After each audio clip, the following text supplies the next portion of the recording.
Hi, my name is Dexter P. Thornsberry. That's me there. Ever since I was little, I liked making videos. My best friend Buster, he liked shooting videos with me. One day we were shooting some video of my brother Brad and he broke the camera. I did not. Shut up, Brad, this is my story. Well, Brad really didn't break the camera. I guess it just wore out. When my birthday came, I told my Uncle Dwight that I wanted a new camera. That's my Uncle Dwight. He's rich. Well, Uncle Dwight not only gave me a new camera, but he gave me a whole TV station to go with it. So I got all my friends together and made up some shows. And now, you're watching WKID.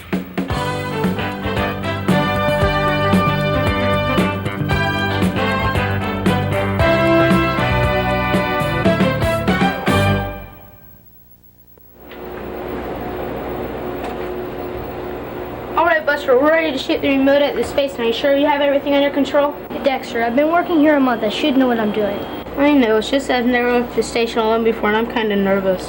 Dexter, you're working with a professional here. Trust me. Buster, you're my best friend. I know I can count on you, but just in case you run into trouble, here are the instruction manuals of all the equipment in the studio, just in case.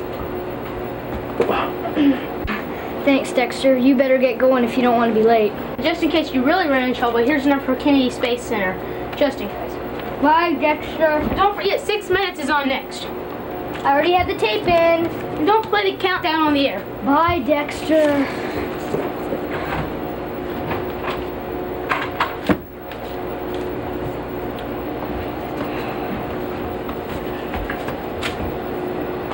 It's good to be in charge for a change. Won't be needing this.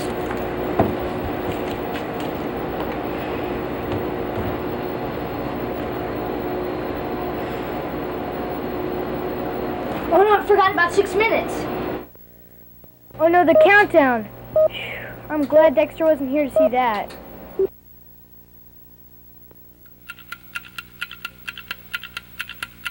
This is 6 Minutes, WKID's weekly news magazine.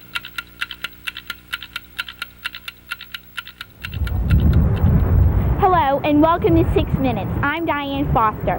This is a newspaper. You've probably seen one before.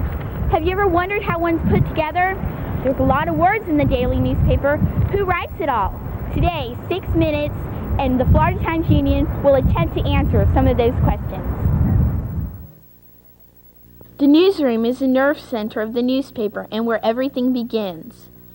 The newsroom is where the writers and editors work. Different writers are on different assignments or beats.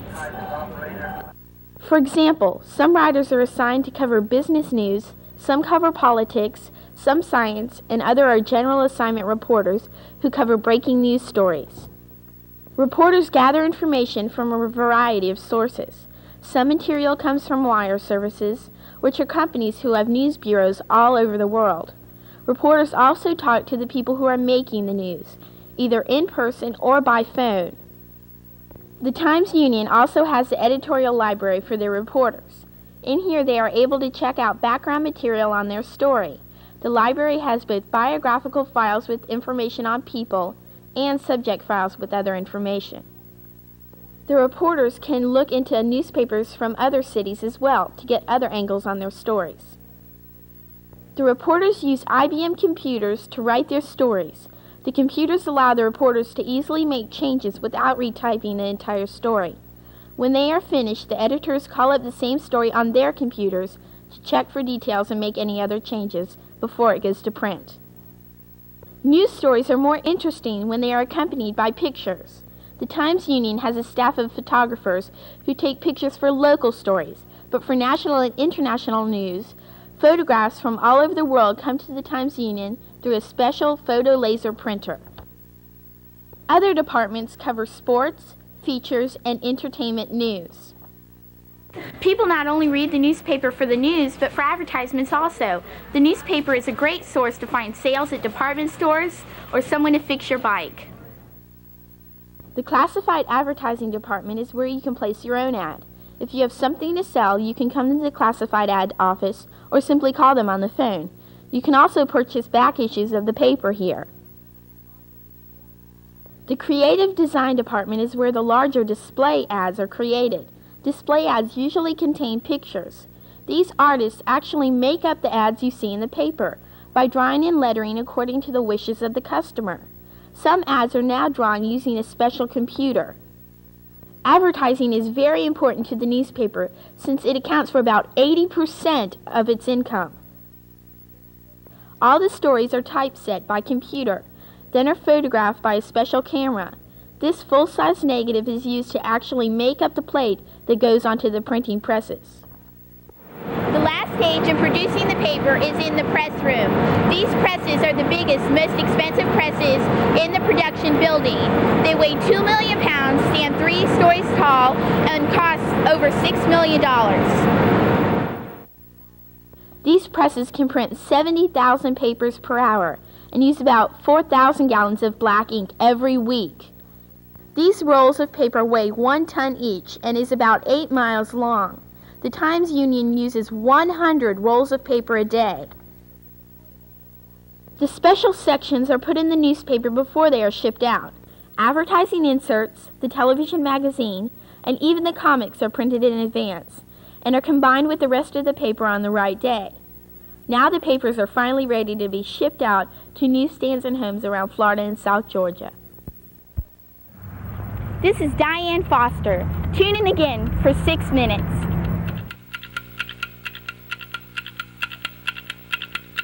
Tune in again for another edition of 6 Minutes. You're watching WKID.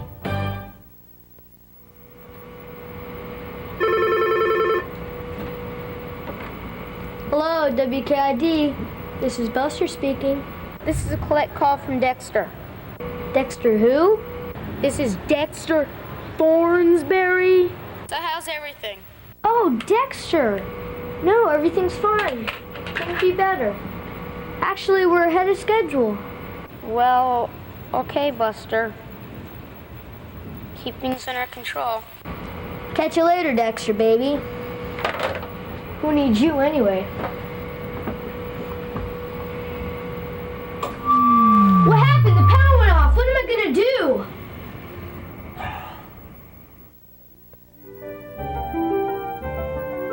WKID now takes you back to a different time and place where history was made because you weren't there.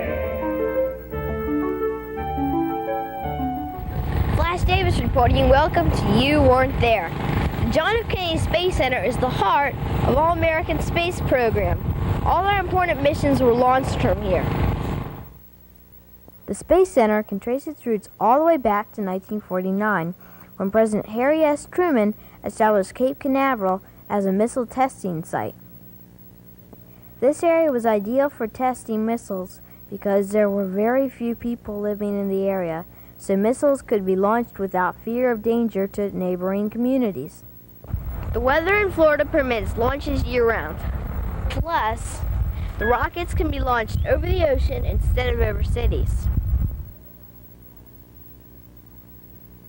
The first rocket to launch from the Cape was a modified German V-2 in 1950.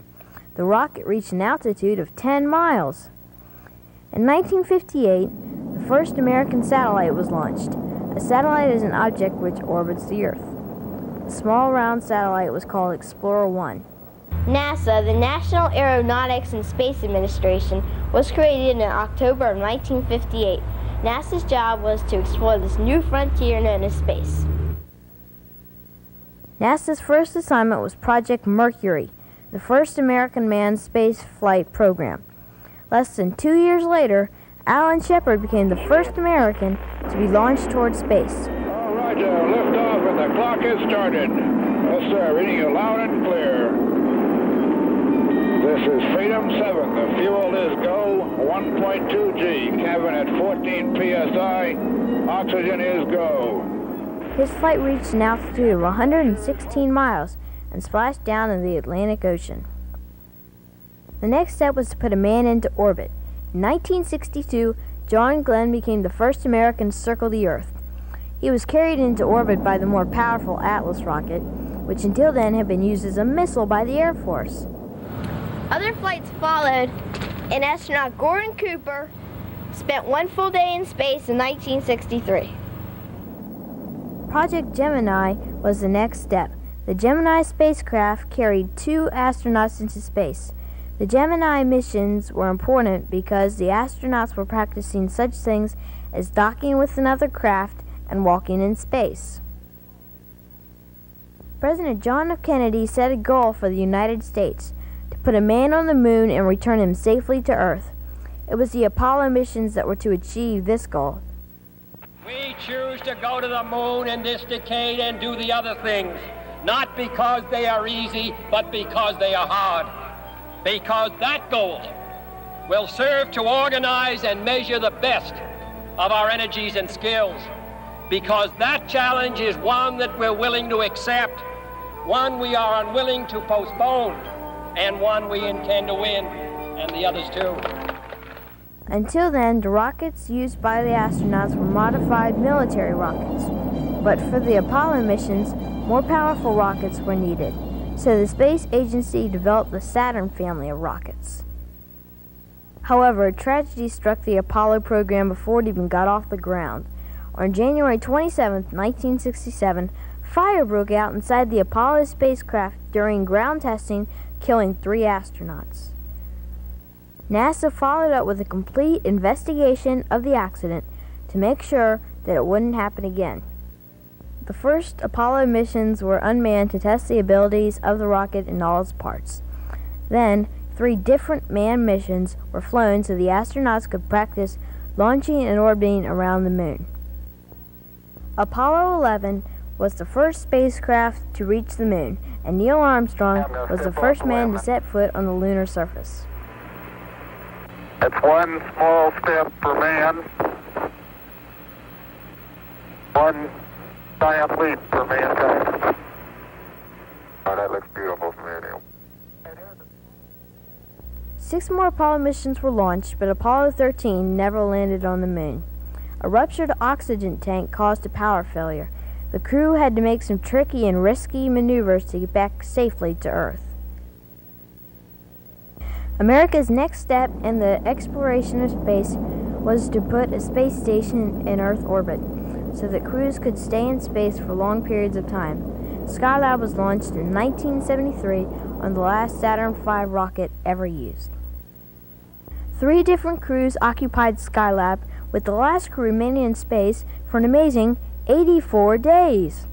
A great many scientific experiments were conducted in that period of time. An important event took place in the history of space travel in 1975. An American Apollo spacecraft was launched into space and docked with a Russian Soyuz spacecraft. The 2 crews, astronauts and cosmonauts, conducted a series of joint experiments in space. This is the only such meeting between 2 different countries to take place in space. Apollo Soyuz was the last manned American space mission to use throwaway rockets. The United States needed a more economical way to get crews and equipment into space, so the age of the reusable space shuttle began. This is Flash Davis for You Weren't There.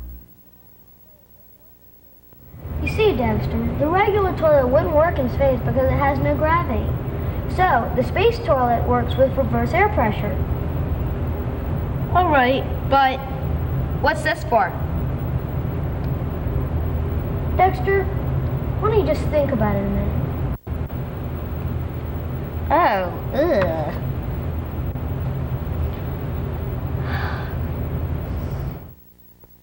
You're watching WKID.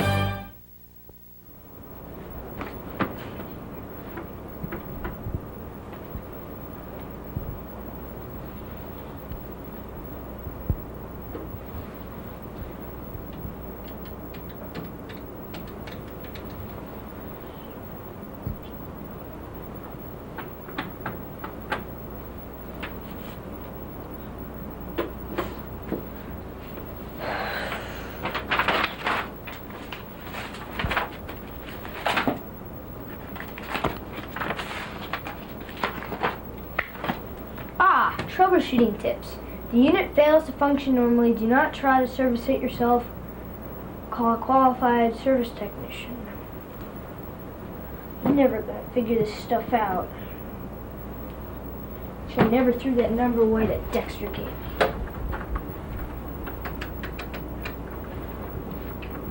Hello? Information? Could you please give me the number for the Kennedy Space Center? Yes, I'll wait.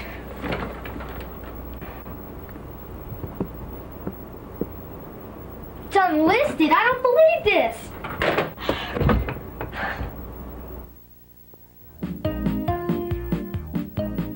Science with Sydney Morris. Welcome to Science with Sydney. I'm Sydney Morris. Today we're going to talk about the National Space Transportation System, the Space Shuttle. Before the Space Shuttle, all manned missions into space used expendable rockets. That is, rockets that could not be used again.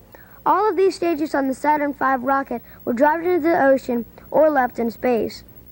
Naturally, this was very expensive, so NASA began to look at other ways to provide more economical transportation into space. The Space Shuttle is the first reusable spacecraft and is probably the most complex machine ever built by man.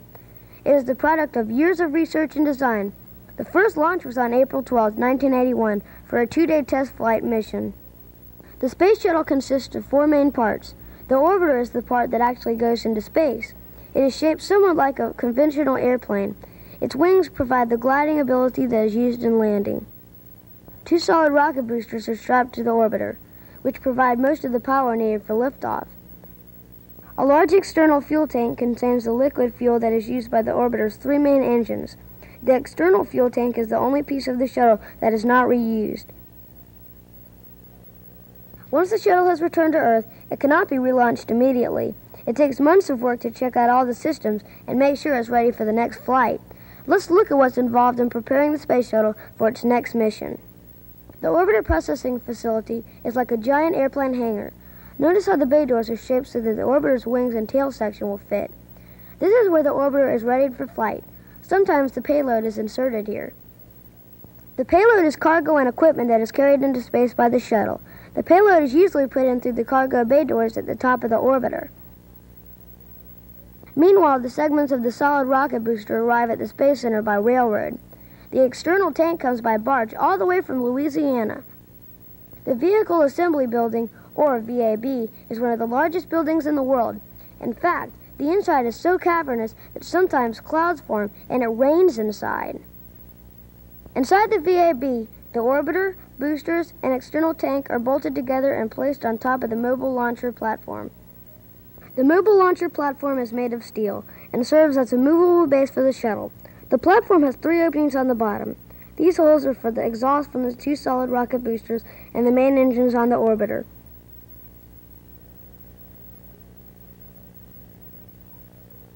Once the entire shuttle is assembled, the side doors on the VAP open, and the entire structure is rolled out on one of the 2 crawler transporters. The huge crawlers can only travel at 1 mile per hour, but that's pretty good considering how much they weigh. The crawler itself weighs 6,300,000 pounds before being loaded. Each one of these tractor cleats weighs 1 ton, and there's 456 of them. The crawler moves along this special crawlerway to the launching pad. The crawlerway is specially built to withstand the heavy weight of the crawler and the shuttle. If the crawler were to travel on a standard roadway, it would sink into the ground. The crawler must travel slightly uphill on the way to the pad. Rather than risk tipping the ship over, it has a special leveling system that keeps the ship straight upright as it goes up the hill. The payload canister transporter is used to take the payload to either the orbiter processing facility or the launch pad. This transporter is unique because it can travel forward and reverse or even sideways or diagonal. If a payload requires extra preparation time or is especially fragile, it is usually loaded into the orbiter after it is already on the pad. Otherwise, it is put on the orbiter while still in the orbiter processing facility. There are 2 launch pads designed for the shuttle, called 39A and 39B. Each pad has a fixed service structure and a rotating service structure. The launch pad contains some important safety features. The lightning mast rises 100 feet above the fixed service structure. It keeps the shuttle from being struck by lightning while it is on the pad. The slide wire system permits the astronauts to quickly escape in case of emergency. The slide wire may be used until the final 30 seconds of the countdown. In an emergency, the astronauts would slide down the wire in baskets and then take cover in a bunker located near the pad. The bunker would provide protection for the astronauts until the danger had passed. The flame deflection system built into the pad makes the rocket exhaust shoot away from the shuttle. Without this system, the flames would bounce back from the ground and shoot up and damage the shuttle. Before liftoff, the rotating service structure is moved away and all access arms are pulled back. The main engines are movable so the shuttle can be steered. At launch time, they are started first. When the engines are up to speed and operating properly, the solid rocket boosters are ignited. Explosive bolts then break away, allowing the shuttle to lift off from the pad.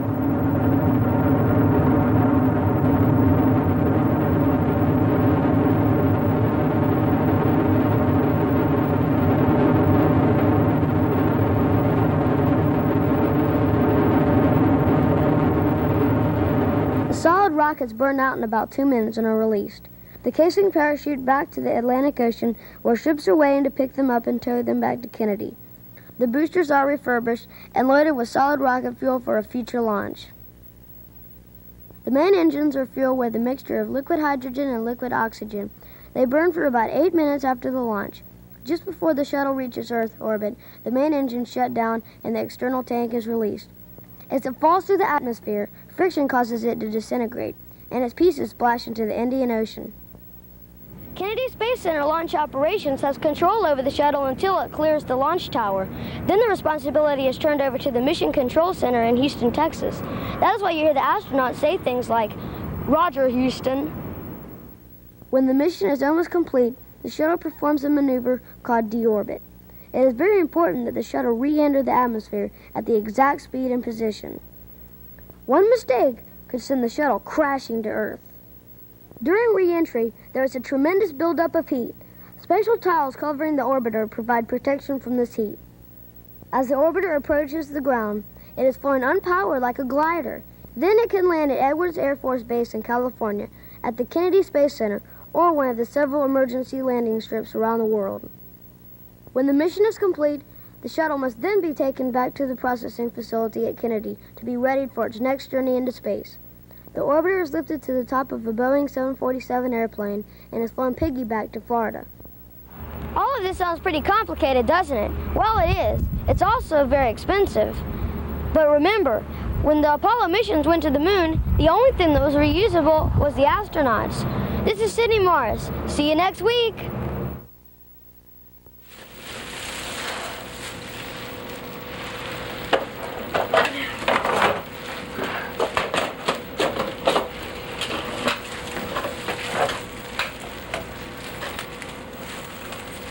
Alfred, stand by. We'll be ready in a minute.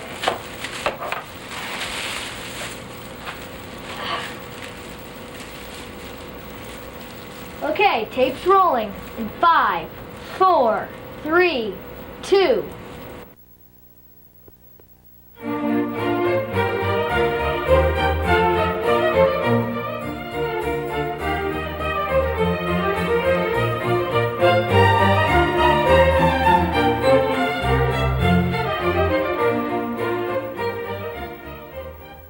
Good evening, and welcome to Storybook Theater. I'm Alfred Cookie.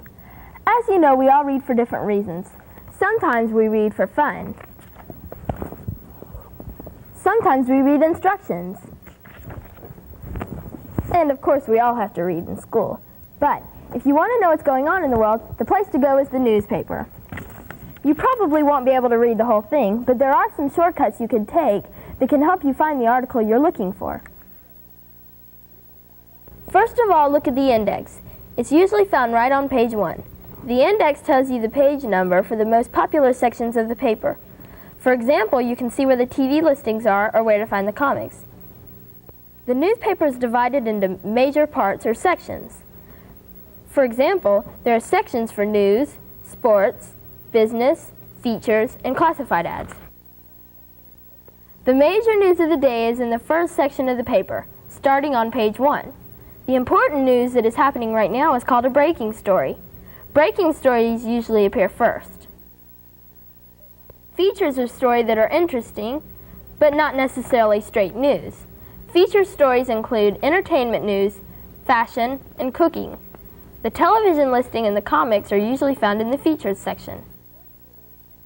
The sports section includes sports news and scores, and features stories about players and coaches. The classified section has lots of small advertisements that are placed by companies or individuals. The ads are classified in different categories like help wanted, lost and found, and things for sale. If you're looking for a particular item, the classified ads are a good place to look. Now that we know where to find different types of information, let's look at the articles themselves.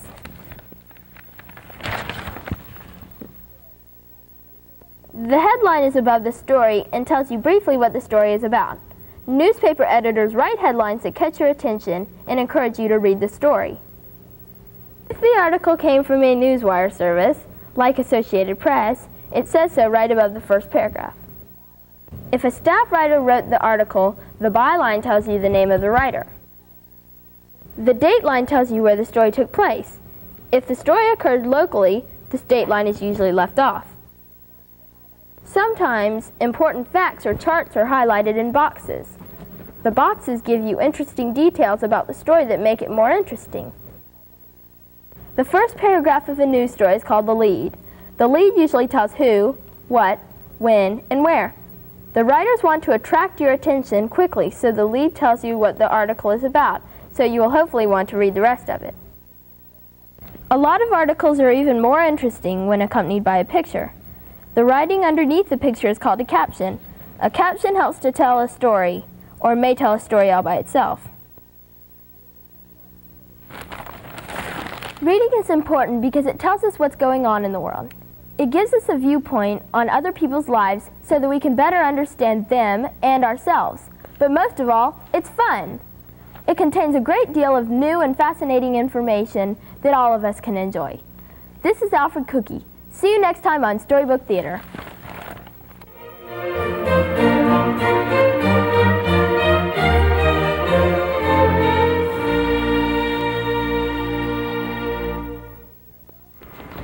Buster, it was great. You should have been there. We got all kinds of fantastic footage. That's great. What's wrong? Is everything all right? Well, Did anything go wrong while we were gone? you should ask what went right because nothing did. What happened? Well, first I messed up on the air, then the control room lost power, then I messed up some tapes, and we had to shoot Alfred's show twice. You're kidding. But we got everything done, right? Well, yeah, And the tapes look okay, right? yeah. Buster, things don't always work out right the first time. The important thing is to be patient and to keep trying until you get it right. The end product's what's important. Really? Promise. And I didn't do so bad after all. Buster, I think you did a great job and you're still my best friend. Thanks, Dexter.